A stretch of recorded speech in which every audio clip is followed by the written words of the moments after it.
Chili, get your darn mess on, man. Hey, remember what Krista told you? Turn my mic up, man. Oh, you don't even have sound. I cut you right off. Welcome back to the 307 podcast, where we have three different types of podcasts. We have long-form interviews with great guests. Those usually go to about an hour and a half, 2 hours, who knows. We've got the comms check. That's every Wednesday. That's what this is.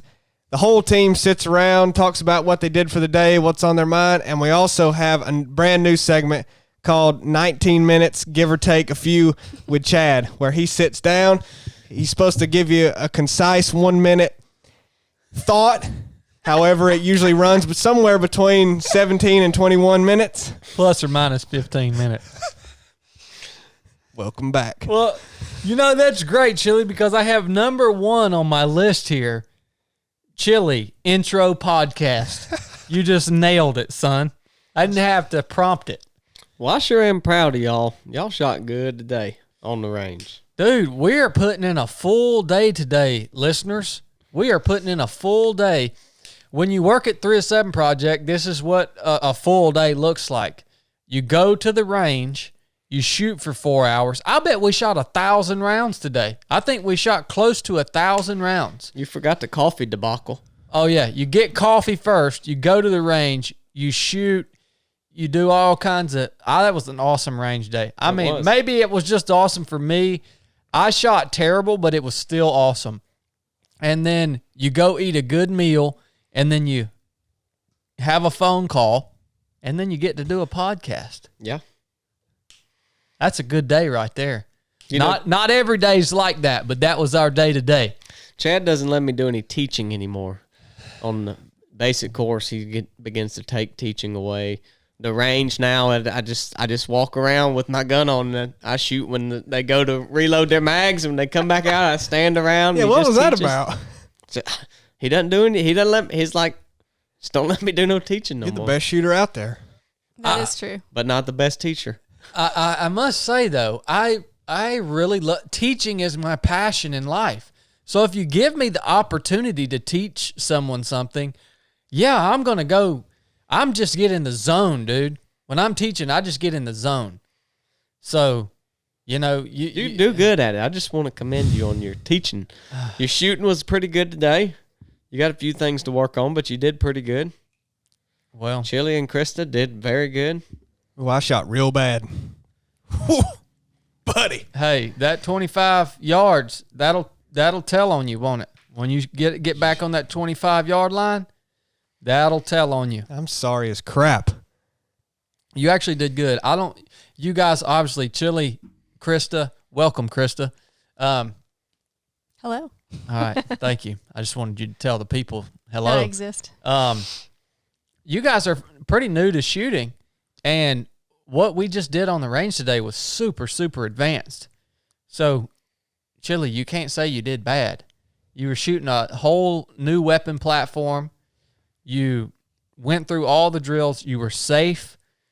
You hit the target most of the time. But we can hone that accuracy in. One of the things I think you might have been away from the table at lunch, but I mentioned to these guys is a huge thing I noticed today for myself is when you introduce speed as a factor in what you're doing, it really changes things. It really rattled me because I think the last time I was out there, having the ability to take my time, focus on my breathing, I feel like I did much better in a lot of ways. But the moment I was being timed and then there were multiple things to be thinking about, it really, I was like, that was interesting to see how you responded to that. I did not handle that well. That was the competitive side. I know. And I was like, you did not handle that well. You've got to figure this out because it changed things. You had a moment. I did have a moment. I had a couple moments probably. One distinct moment that I can remember. Yeah. So, no, that was awesome, man. That training will mentally exhaust you. Yeah. It really will. Do you like shooting, Krista? Yeah, it's been fun. I feel like it's a brand new skill for me. And I could see how if you got really good at that skill, that what we did today would be a lot of fun. Like if I was actually good at shooting and I'd had a lot of repetitions and knew how to do that well, I would enjoy something like today. And since you started working at 307 Project, is that the extent of your shooting experience, or did you have some experience in the past? My son took me to an indoor range once, I think last fall. Okay. And we just shot. I mean, he just introduced me to like a gun, like how to hold it and all that kind of stuff. Yeah. So, but that was it. So Okay. yes, pretty much brand new. Man, that is awesome. Yeah. Yeah.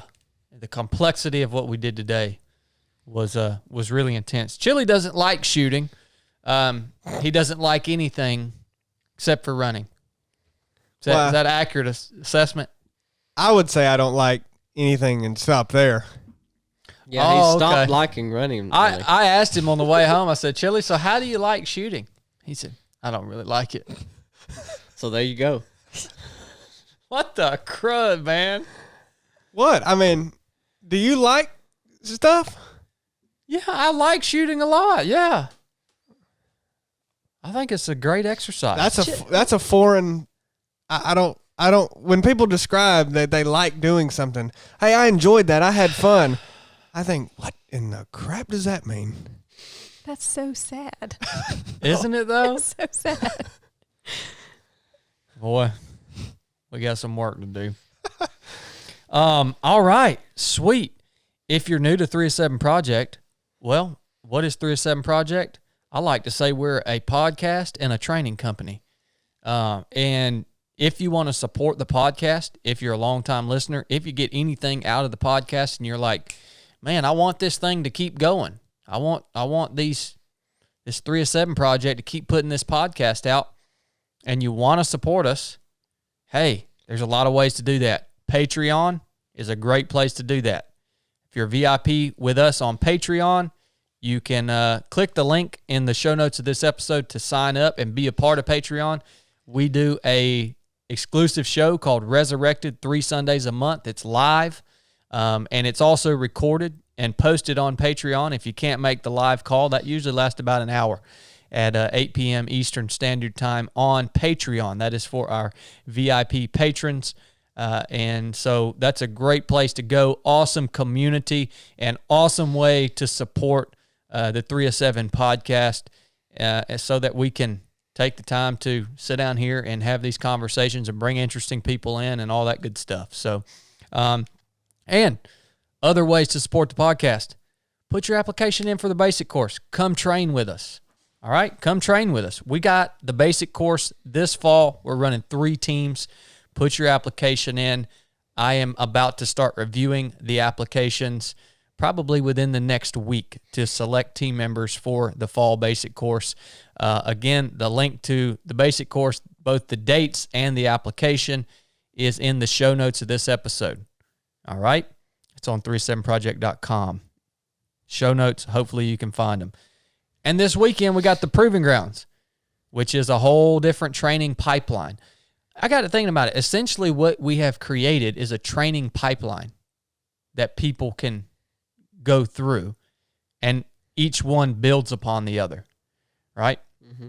And if you do the basic course or the Proving Grounds, then you are eligible to come out with us on some of our more exclusive advanced missions, which are done in high alpine environments. And this year we're paddling 140 miles down the longest undammed waterway here on the East Coast. That'll be an 8-day mission with a special team of 10 of our graduates of the basic course and the Proving Grounds. So we're all the time trying to build experiences and training that teach you actual skills along with mindset techniques, leadership ability, communication ability, all those foundational things that are needed to perform any skill. So we kind of roll it all into one. That's essentially what we do here around here at 307 Project. That's why we trained this morning, because we don't teach from theory at all. We actually do the things that we do. We do the things that we teach you how to do, right? We backpack, we run, we're big into fitness stuff. We shoot, all that good stuff. We actually do it. So that's what we do. All right. Y'all ready to start this thing? Yeah. This may be a shorter podcast today. You guys are exhausted. Why is that? You guys are absolutely exhausted. Son, I got a whole day ahead of me still. Blake already yawned. He's already yawning over there. I get 30 minutes of energy from one yawn. Oh, my word. Yeah. Well, what we're going to at least start talking about today is probably not going to be very popular of a subject because it requires you to, I guess, be selfless in a way. Some of the things that we might talk about, but you know what? I don't care because I'm about sick and tired of seeing people tell people what they want to hear and not what they actually need to hear. Right? Have y'all noticed that? That's actually how you get really popular. Yeah. You tell people, Krista, we talked about this the other day. Mm-hmm. If you want to get really popular on social media, on YouTube, if you want to get really popular in your own little circle of friends, tell people, just tell them what they want to hear. It's not hard to do. It's actually easy to do. You know what people want to hear that's going to flare up their emotions and their feelings, and it's going to make them angry or sad or whatever. Well, that's not what we do here on the 3 of 7 podcast. We do our best to tell you what you need to hear and probably what we need to hear. Somebody said it the other day, the best message to preach is the one that you need to hear. And I thought, man, that's if you're ever undecided about what you should talk to somebody about, that's usually a good place to start. What is it that I need to hear? Because there's probably somebody else out there that needs to hear the same thing. Have you guys, and on this topic, have you guys, I don't know if y'all have noticed this or not, but when I entered the social media game, probably 3 years ago now, there was a lot of inspiration type stuff on social media, a lot of content that was there to inspire and help people, potentially give people skills or techniques to overcome challenges. There was a lot of that stuff on there just 3 years ago. Inspirational type stuff, which is good stuff, right? A lot of people need... If you are not living your life hard enough, like if you're not going hard enough to need to see a message every now and then that says something as simple as just keep going, like then you're not going hard enough, man. Like, so inspiration is a good thing that we can share with one another. But I have noticed that, I don't know, maybe this is just me. I'm asking you guys. I know you're on social media a lot, Krista. Christian. I have noticed that the good quality, inspiring, awesome content has kind of just tapered off, and social media, the content that is there to evoke emotion and anger and frustration and all that stuff, it's gone up. Have you noticed that at all, Chili?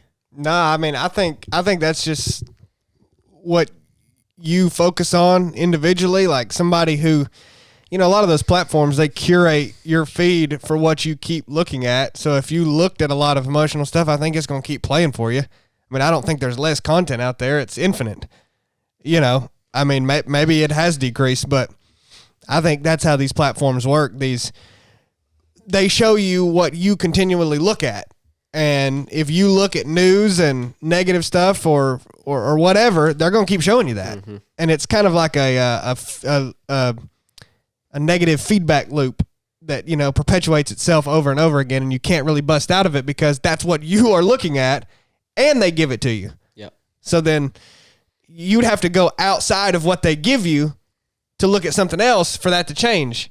And, you just don't do that. Maybe I need to just run through the people that I follow on Instagram and kind of it's not even clean it out a little bit. It's not even that. It's like photography. Yeah. I've been looking up photography things. I bet you've Not been even on Instagram. You probably been getting all that stuff. Now I get ads about photography. Yeah. It's suggesting reels about people shooting. And, Yeah. and it's like, so, yeah, I mean, I think it's the perception of what you're seeing, but I get what you're getting aside Yeah. from the algorithms of Instagram and how Well, that works. I also just don't. The whole freaking yip hooray inspirational stuff is just. It's so pathetic. It can be corny, but I'm not talking about that kind of stuff. Well, I mean, I don't know. I have always been of the opinion that if you rely on Instagram for your motivation, something's off. Yes, but So I think it is. I mean, that's just what I think. I have to say, I have been in struggles in my own life, and I've seen something that somebody shared on social media, and it was uplifting to me. It was like, oh man, that really helped me in this moment. Mm-hmm. Right? I have to say. Yeah, I mean, that's going to be the majority of people listening's feeling. I mean, for sure. Yeah, I agree though that you can go over the top with like, you have all that you need inside of you to. Well, that's not to inspiring. Manifest the whatever you want. Like, yeah, man, that's ridiculous, right?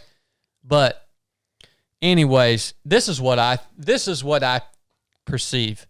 I use social media sometimes to just. I'm always using it, and I know it's not 100% accurate, but just to take the temperature of where people are at. And so here's the thing. A message that is out there to inspire someone. That message can only be received by a person who is trying to overcome whatever the challenge that's set before them is. So a message of hope, a message of inspiration, whatever it is, it can't be received unless you are trying to overcome something. Essentially, you are trying to get better. All right? An inspirational message that falls into the hands of someone who is simply lives a crappy life and isn't trying to overcome it, it's a useless message to them. It's not received by them. I just wonder if people haven't got beat down so much over the last few years that a large majority of people have let go of the concept of even overcoming. Essentially, they've given up. They said, this is just, I'm just tired. I'm just sick of it. It's just bull crap. Whatever. It may be something that's going on in your individual life. It may be all the crap that's going on in the world right now. And so now you've just said, well, I got a lot of challenges before me, but I'm not even going to try to overcome those things. And I think that's why an inspirational message right now, I think it's falling on deaf ears in a way. All right?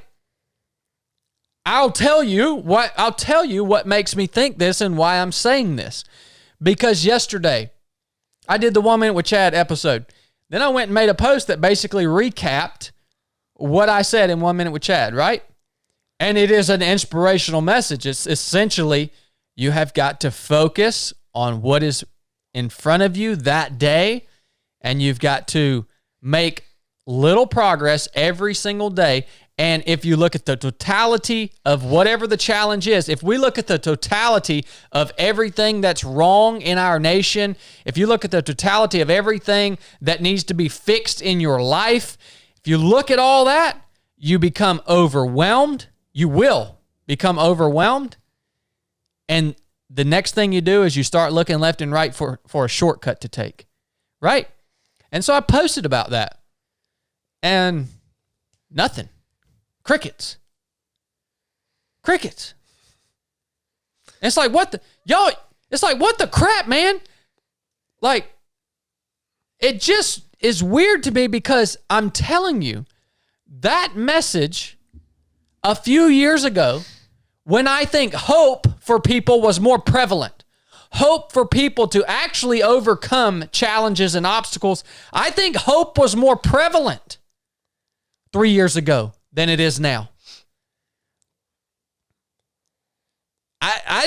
I'm telling you, man, I think that's what's going on. I would just recommend never letting or using Instagram to be your barometer of where people are at or what's going on. I mean, in a way it does, if you could get an accurate reflection every time, because that is what people are putting out. Like, I get how in a way it can show you, but there's too many other variables. there's way too many variables. That's why I prefaced it with it's not always 100% accurate, but it can be used to take the temperature of people. I know you're poopy pants about Instagram and social media, Chili. That's just being me being let me real. tell you what, I could have made a post yesterday that talked about how sucky everything in the world was. It would have went off the charts. Because that's all people can focus on, man, because they don't have any freaking hope. And guess what happens when you don't have any hope?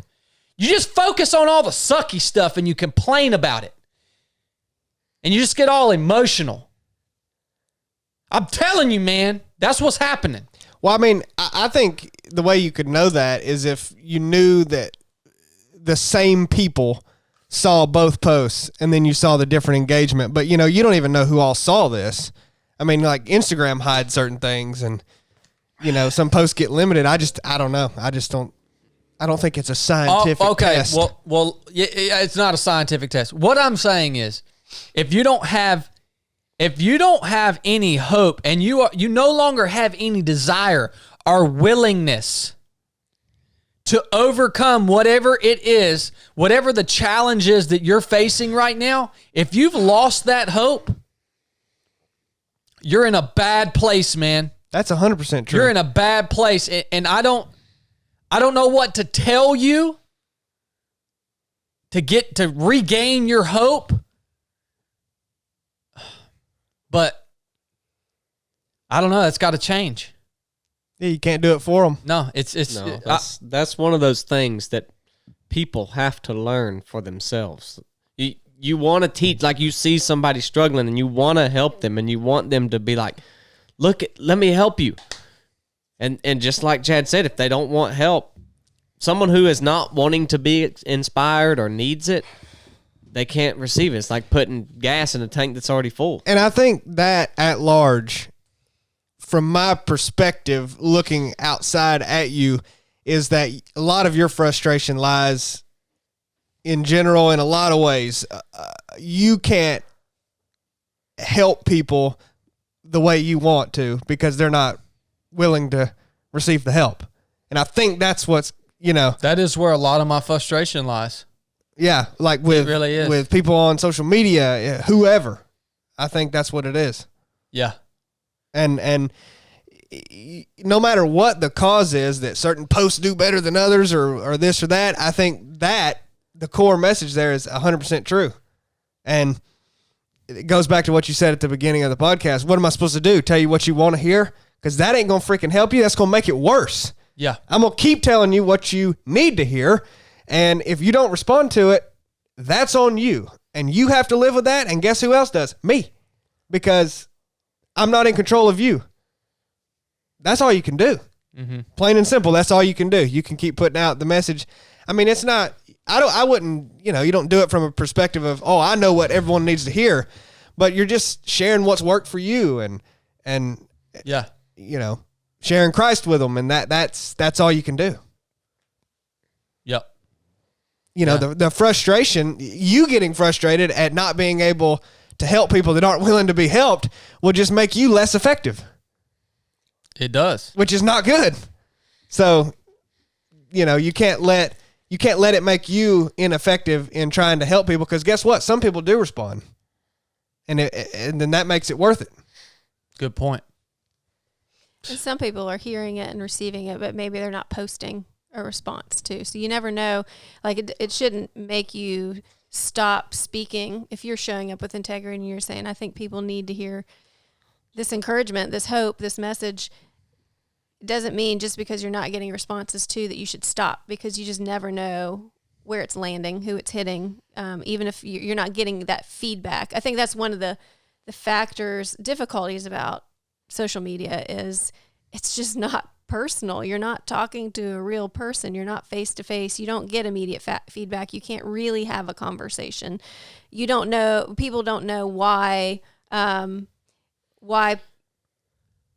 we're doing what we're doing. And so there are so many gaps to fill in, so many narratives we can create. And so it's just so risky to know why somebody might not receive a certain message or be turned off by that. And I think a lot of what's going on nowadays too is just we have almost a I don't know if I'd call it a crisis, but because that sounds so extreme, but I do think we have some serious issues with identity and purpose. And so as I was hearing you speak, I think some of what happens with people getting angry and getting in these negative feedback loops, I think some of it, Chili's right, is created by algorithms and it just the system works that way intentionally. But I think we do that to ourselves too. Like misery loves company, and we want to be part of, we're by nature as humans tribal. That's just part of who we are as humans. And so we gravitate toward that idea, and we want to belong to a tribe because it gives us an identity, and it also gives us purpose. So, there's the saying, like as a teacher, oh gosh, I'm losing it now, but bad attention is still, you just want attention. It doesn't matter if it's bad or good. Like with a kid, like bad attention is good attention to them. So I think that it doesn't matter if this tribe or this purpose that I'm waking up with every day, I'm not really thinking about whether it's good or bad. I need that. I need that for my existence on an existential level. And I think so much has gotten rocked in our worlds over the past several years that a lot of what you see happening in culture really comes back to and relates to a crisis of identity and purpose, just even things like, and some of the things are good and it's all muddled and mixed up, but like all the social justice stuff, like why is that thriving so much right now? Some of it's needed, but some of it is like people want a purpose, and they're, like it's a religion. I want to wake up and I want to have a purpose and I want to have an identity, and a lot of what's going on in culture and a lot of what's happening with social media is feeding that and making us more binary, making us more tribal, because it's giving us that thing that we need. And for myself, I need to be aware of that. I need to say, okay, I need to be aware of this is happening. And so I have to ask myself, what is my identity? And what is my purpose? And maybe sometimes it aligns with those things that are happening around me, but sometimes it doesn't. Sometimes it's countercultural. Sometimes it's, I should have a very different starting point. And if that's secure, if I'm already secure in my identity and my purpose, I'm not going to be as tempted and drawn to find it in those other things. And I think there's a big spiritual vacuum right now. And that spiritual vacuum is being filled with all kinds of things that provide identity and purpose, where they're missing now, where I think we had a greater sense of that before. Mm-hmm. Good stuff, man.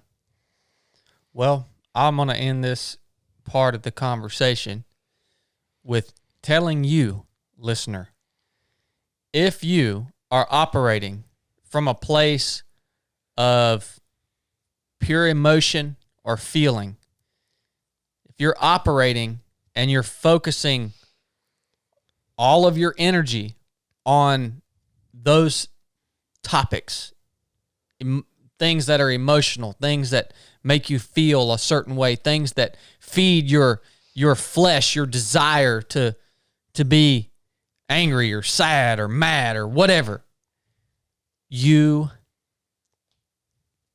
will never win. You are failing. You will lose the battle against all the things that you hate. All right? I love this. Your personal excellence is the ultimate rebellion against all the things that you hate. Focusing on your personal excellence is the ultimate rebellion against all the things that you hate. In other words, you can't defeat the things that piss you off by complaining about them or getting angry about them.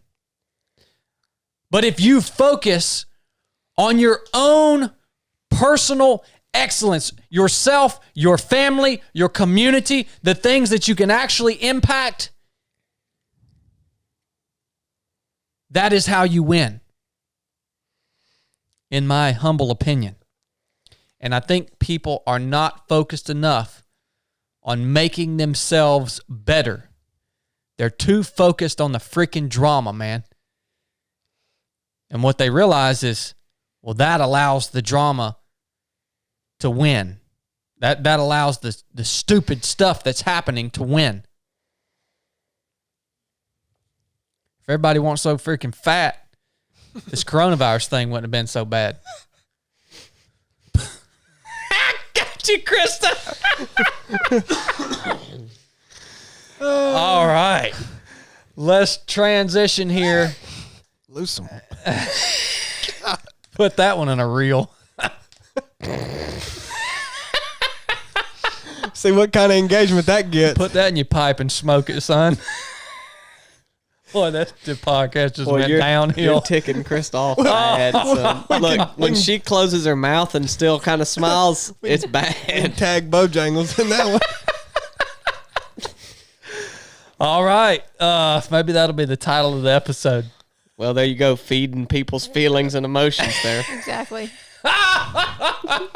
Let me tell you, listener.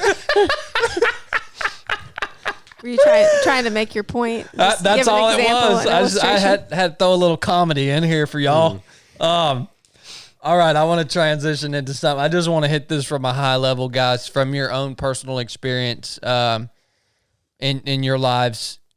I want to talk about how we can best serve people in need, right? Whether that's a family member, a friend, someone that's in your life that's going through a trial or extremely difficult time, whether it's maybe one of their loved ones passed away, or maybe they are going through a bad divorce, or maybe they've had an injury or sickness or something like that. How can we best serve those people in our lives that are going through difficult times? And what brought me to this subject is I was reading in the book of Job in, chapter 2, I think. Chapter 2. And it was really interesting to me when I really thought about what happened when Job has just had all of this terrible things happen to him. And in verse 11, it says, "Now when Job's 3 friends heard of all the evil that was come upon him, they came every one from his own place." So his 3 buddies came from out of town, and they came in, and it says they came to mourn with him and comfort him. All right? And then Job was in such bad shape that it said, when they lifted their eyes from afar off, they knew him not.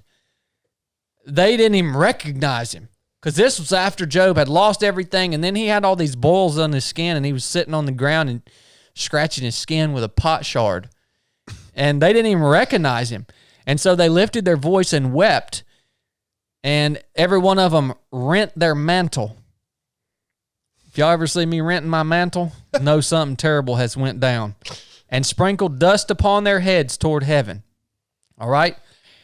And so they sat with him upon the ground for 7 days and 7 nights, and no one spoke a word to him, for they saw his grief was very great. And I thought, man, that's a dedicated friend. To see that your friend's going through this terrible time, and you just come and you just sit on the ground beside of him and be for 7 days and never even speak a word to him. And what was interesting to me is when they finally did start talking to him, they made him actually feel terrible. Everything they told him was wrong. And it was like they were doing more for Job just sitting there silently with him as he endured this trial than when they actually tried to give advice. Which leads me into the first thing that I think we can do to serve people that are going through hard times. And that is to simply listen. Simply listen to them. Simply be there with them. You know, that's one of the hardest things for humans to do, though. Would you agree? I mean, how many people you run into? How many, you know what I'm saying? Yeah. I think our natural tendency is to want to make sense of things and fix it. I think that's most people, that's your natural tendency. Yep. Give advice. Mm-hmm. Yep. Our number one in our mind, the first thing that's going to come up is I need to tell this person something that's going to help them. When in I think all reality, keeping your mouth shut and just listening to that person is probably going to help them the most. Mm-hmm. Probably more so than any advice that you can give them when they're in that state. Because, man, you likely don't really know what that feels like. Right? And I think that we all have people in our lives right now that are going through these difficult times. So how can we support them other than just being there with them and listening to them? Are there other things that we can do? Are there other things that people have done for you that stood out to you as like, man, this really helped me or encouraged me during this difficult time in my life? Right? Mm-hmm. Can y'all think of anything?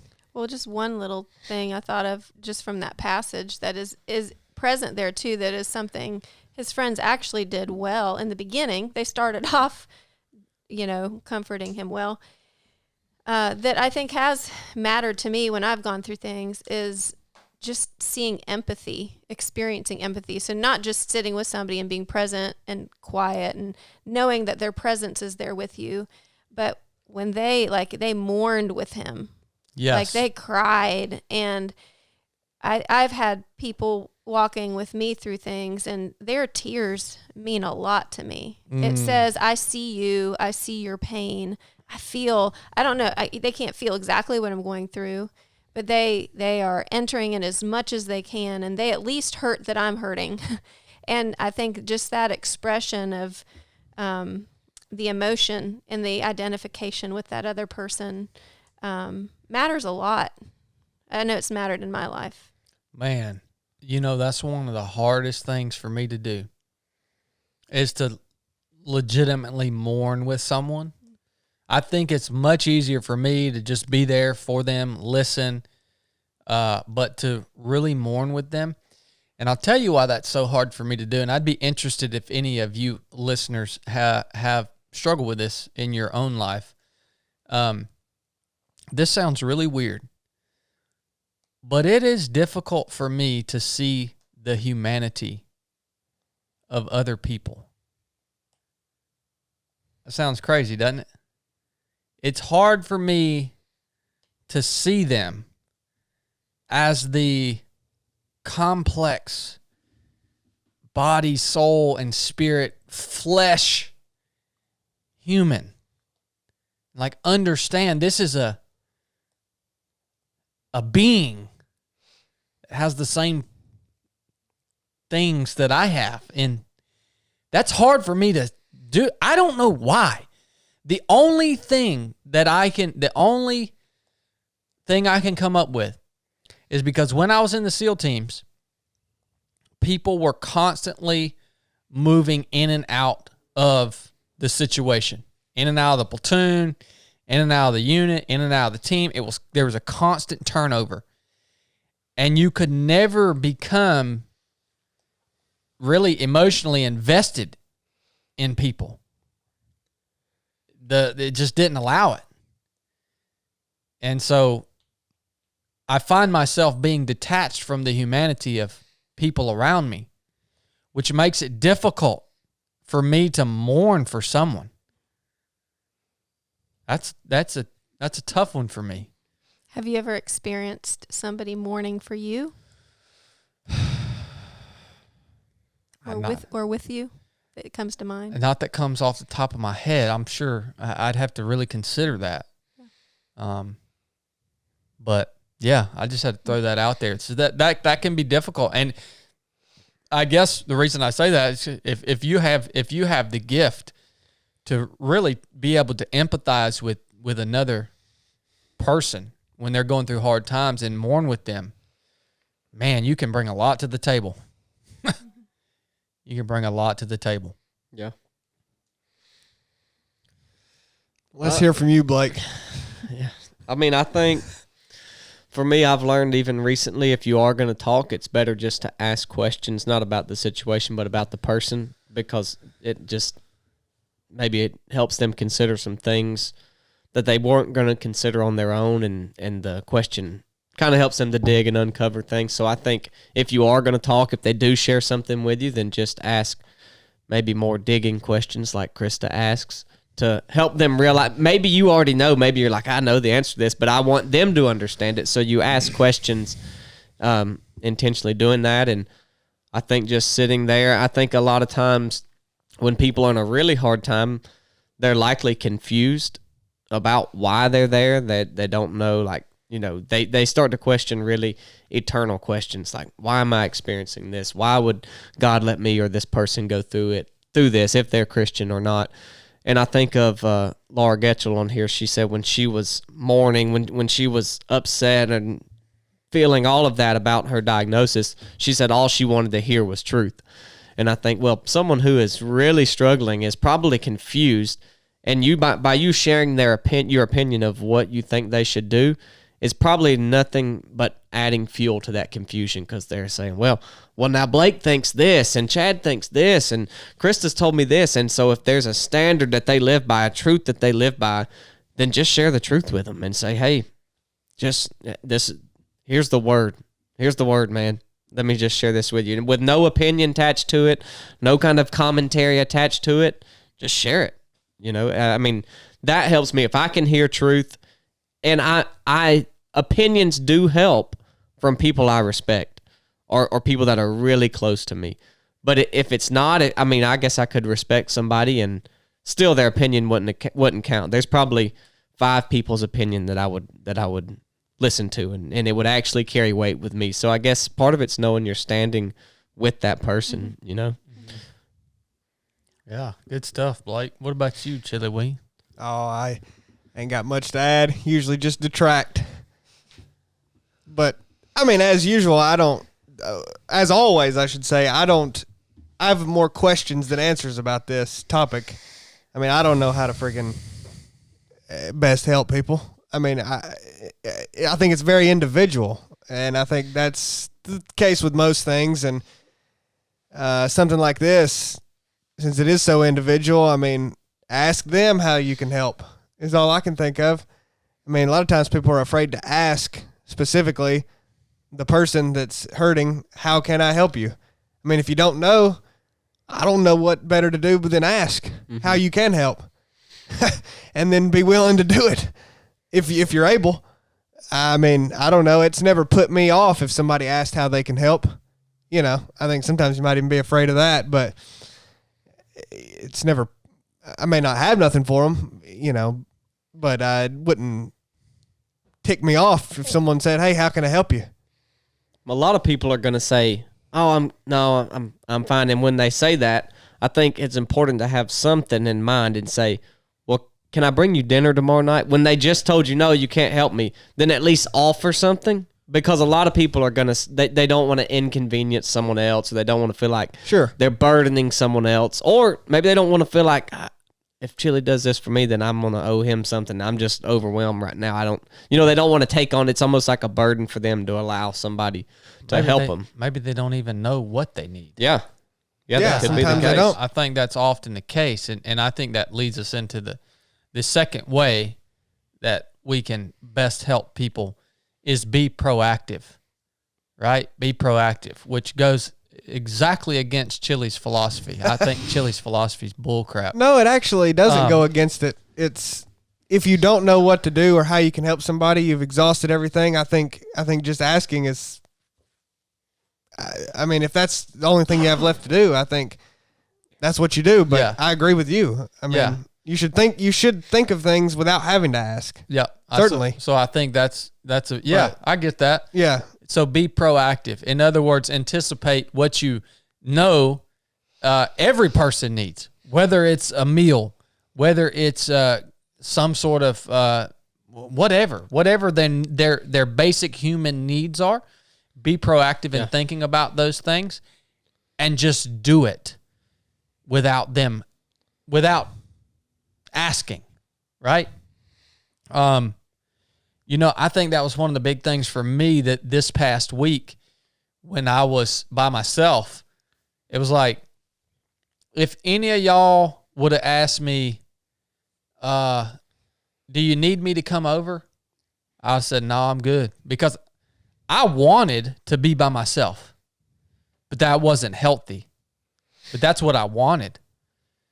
So everybody that came saw me was like, hey, we're coming over. Like Mom told me the other day, she was like, I'm not taking no for an answer. I'm coming over and you can just do whatever you want to do and I'll clean the house up. Right? She knew the house always needs to be cleaned. And she knew that it would be more healthy for me to have someone there, whether I felt like it or not. So she was very proactive in that. Right? Yep. I think a big piece of that is knowing the person too, and knowing them pretty well, because there are people that actually do speak up and say, no, I don't need anything, I'm good. And they really mean it. And it would be overstepping a boundary to impose on them, actually. And so I think a lot of it, generally probably the tendency for people is to really need things and not ask. Yeah. So I think that's probably more likely. But there are people every now and then that I know, like I've been specific. I think that's something, be specific about what you're offering, like you guys are talking about. But then if they do say no, you also have to, I think, let them kind of own that too and just respect those boundaries. But I do think that typically people need things, then they don't ask. But I think that's probably more likely. Yeah. So don't be overbearing. Right. Yeah. Exactly. And examine your own heart. Like, why am I doing this? Am I doing this because I need to feel like I'm doing something in this situation? Because I think sometimes we feel out of control and we want to control the situation. And it's more about us than actually helping them and listening to what they need. And so I think being aware of what are my motives and what's going on in my own heart in this situation too. Like, am I actually attuned to what they need and what they're saying and where they are, or am I really acting out of where I am? So. Well, that's good stuff. I have to say another thing that helps me is Blake's kids. It's great to have, for me, maybe that doesn't help anybody else, but for me to have those young kids around really helps me a lot. Just you're forced to focus on them, right? And you just see the purity, like it's just pure. And I don't know, it's a huge help. But I think with Job's, that the passage you read earlier too, that's something that's striking is like he endured not just a lot, but for a long time. And I think that's something to keep in mind too. When people suffer, sometimes it's for a long time, and it's easy to have a lot of energy initially around it, like because something might have just happened and there's a heightened awareness of it and heightened awareness of needs. And I know I've had friends who say, like, I just kind of felt forgotten after a while.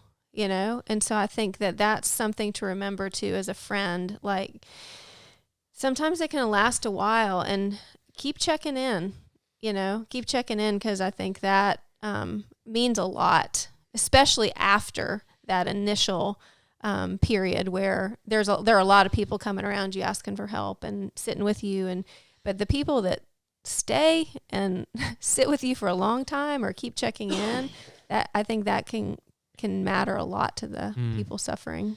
Yeah. You look at what the Bible says, take care of the orphans and widows, and you think like a widow, when their husband passes it, you know, people help a lot but then the lady's sitting there, and it's like, you know, the old lady that she's just there by herself, and nobody, you know, nobody really has nothing to do with her. Yeah. And don't focus on like what you get out of it or whether that friend's going to recognize what you've done. There's a group of guy friends that I know, and one of them went through something really hard, and the other guys in the group came around him pretty well, and were with him and asking him questions and really caring for him. And it lasted a while. And then eventually this guy that was suffering kind of came out of it on the other side and said to them, you know, I just feel really hurt. Like, where were you guys? I don't feel like you guys really were there for me. And they were like, what? Because I think when you're in the middle of suffering, like you aren't really sometimes aware of what's going on. Like, you're just so inside your own head and your own experience and your own suffering that you don't even notice like who said what, who did what, whatever. So you can't let your motive be because this is going to matter to that person, because they may even think the opposite of you and could be wrong, but you have to show up because just of your own integrity, and this is what they need and it's the right thing to do. Man. Well, it's just like Chad in the beginning was talking about his Instagram post, and essentially he's sowing a seed there, right? And he's not happy with the results of it. And it's the same thing if you're trying to help somebody. You're sowing a seed, and maybe you're doing it for that result or something. And I was going to read this earlier, and I didn't. And I thought about it again, so I'm going to read it. And this is in the Bible, Jesus speaking. It says, "Listen, behold, a sower went out to sow, and it happened, as he sowed, that some seed fell by the wayside, and the birds of the air came and devoured it. Some fell on stony ground, where it did not have much earth, and it immediately sprang up, but because it had no depth of earth, but when the sun was up, it was scorched, and because it had no root, it withered away. And some fell among thorns, and the thorns grew up and choked it, and it yielded no crop. But other seed fell on good ground, and yielded the crop that sprang up, increased, and produced, some 30-fold, some 60, and some 100. And so, whatever seed you're sowing, just sow it. Like, he lists all the different ways. People sowed seed in the thorns. Some of it fell out. Some of it fell and sprang up, and then it died when the sun came out. But, you know, we used to spread seed for a living, or I had some guys that did it for me, and they would walk with that bag, and it was just the same way. They was just cranking out seed. Some of it was going to come up, and some of it wasn't. And it's the same thing. When you post something on Instagram, just post it and sow the seed. If people don't respond, who gives a crap? The people that need to see it will see it. If you see someone needs help, just go freaking help them. It don't matter if it makes you feel better. If you feel like they need help, then just go help them. It's kind of like the opposite of that old, I don't know if it was Joseph Stalin or if this got misattributed to him, but he said one death is a tragedy, but what is it, 10,000, 100,000, I don't even know the figure he used, is a statistic. And it's kind of like on Instagram, you want to reach, 100,000 people, 1 million people, 10 million people. But if you just change one person, that's just kind of like the statistic in that case. It's like, you don't even seem like you did anything. But that's it. That's a big deal. Yep. Yeah. Yeah. I have to say, I get frustrated. I get frustrated with the amount of mediocrity that is accepted by the general population. It frustrates me, and it shouldn't. And in your frustration, you're not sowing as much seed as you would normally Exactly. be sowing had you not been Because I'm like, frustrated. y'all don't want to hear this crap on you. Mm-hmm. Yeah. You view the people who view your posts as a collective and not a bunch of individuals, you know. Well, I mean, Whereas- this isn't just on Instagram, all right? I know, This is but in I real mean, life, too. I'm just saying that Yeah. was the example earlier is Instagram, and it's a different dynamic. Well, and I think at the very beginning when you start talking, you talked in terms of I'm putting this out there and people aren't receiving it. And so your measure for what you are doing is whether people receive it or not. Mm-hmm. You know? And I don't think that's what should measure what we do is whether people receive it or not. Just like in this topic we're talking about right now about coming along people who are suffering, our measure of what we do isn't on whether people receive it or not. It's on what do we need to do? What do we need to, who do we need to be? And, you know, and you can apply that in other areas of life and culture, how we show up in culture and what we do in our relationships day to day. We don't do things because it's going to be received, or how is it going to be received? We do it because it's who we are. Yep. It's just who I am. Like, I can't help it. It's the essence of who I am. When I see somebody suffering, I feel compelled to move toward them. When I see their tears, I am triggered to cry and empathize. And it's not because I'm conjuring that up or because I want to get a certain result or have that person receive it. It's just because it's coming out of who I am. Mm-hmm.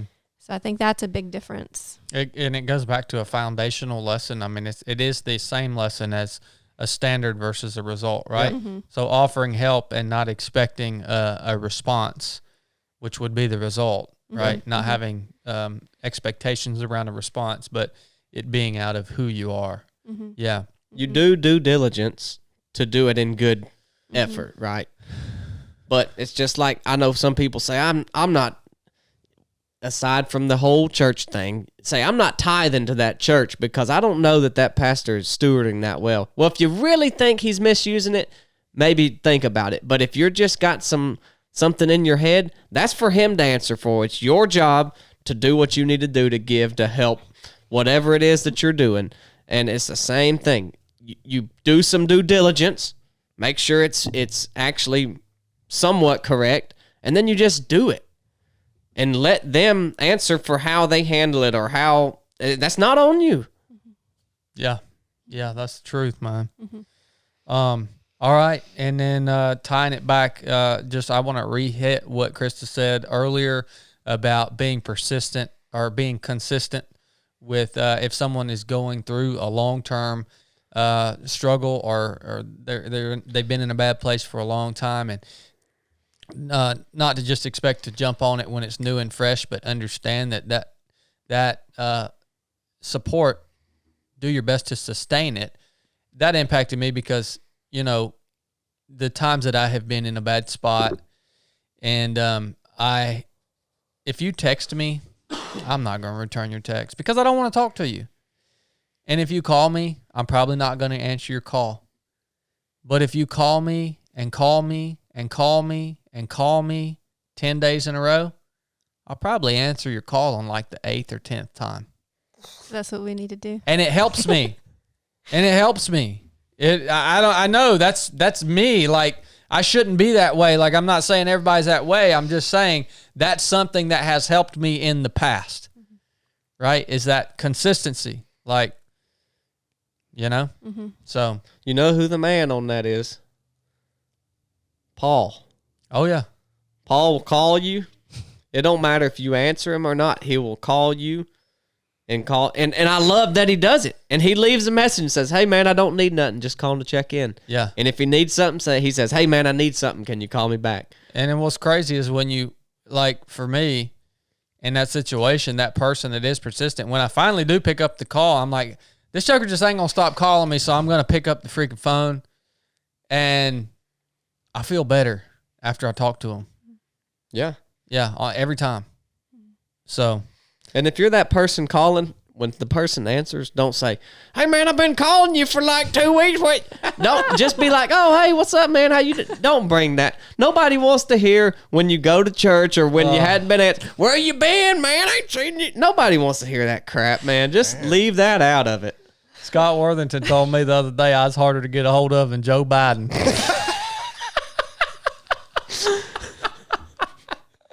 That's pretty hard. Oh man. Well, all right, guys. Well, I hope you gained something from this conversation. This is something that I really aspire to get better at in my own life, which is, I guess, why it was so heavy on my heart. Maybe it doesn't mean something to some of you guys. Maybe some of you guys are really good at this and you're nailing it. And if you are one of those people and you want to add something to the conversation, if you share the episode, just write a little note on the story post or whatever and tell us what you would add to the conversation, what you've done to help other people, because I would like to hear it, because, again, this is something I aspire to be better at in my life. So we appreciate you tuning in. Chili, I'm thankful for you, man. Even though you really didn't say anything on the podcast today, which you did the intro. That was good. Well, I'm thankful for you too. And, you know, I'd said enough to where hopefully the audience learned that if they're going through a hard time, don't depend on me. We won't call you. And Chili and Blake and Krista, thank y'all for bringing the heat. Good job. Love you guys. Enough said.